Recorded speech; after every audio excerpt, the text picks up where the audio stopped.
In today's video, I'm going to teach you how to disable Grammarly in a browser.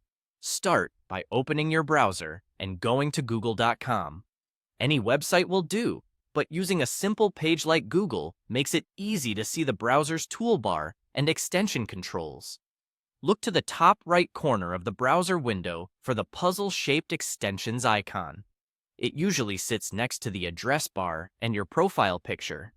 If you don't see it, try maximizing the window or making sure you're on a desktop version of the browser. Click the puzzle icon to open the extensions menu.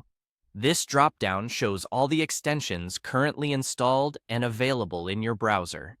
You might also see some extensions pinned to the toolbar. If Grammarly is pinned, you'll see its green icon right in the bar.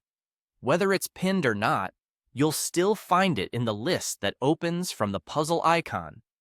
In the list, locate Grammarly. The name should be clearly labeled, often with its recognizable green logo. Hover over it and look for the 3 vertical dots to the right of its name. Those dots open more options for that specific extension. Click the 3 dots next to Grammarly to open its options menu, then select Manage Extension. This will take you to a dedicated page or tab for Grammarly's settings inside your browser. Think of this page as the control center for that one extension. On the Grammarly extension page, look for the main toggle switch near the top.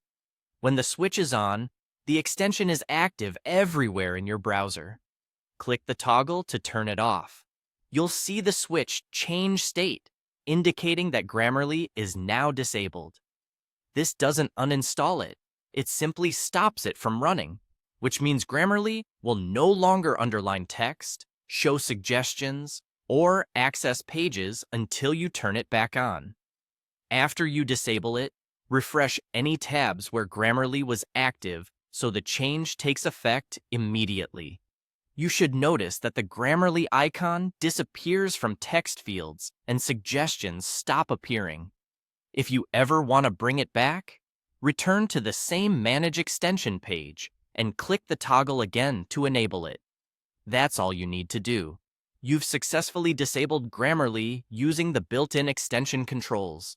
This approach is quick, reversible, and works consistently across most Chromium-based browsers. If the puzzle icon or options look slightly different, don't worry. The Manage Extension option and the on-off toggle are the key things to find. Thanks for watching, and feel free to replay any part of this walkthrough if you need a quick refresher.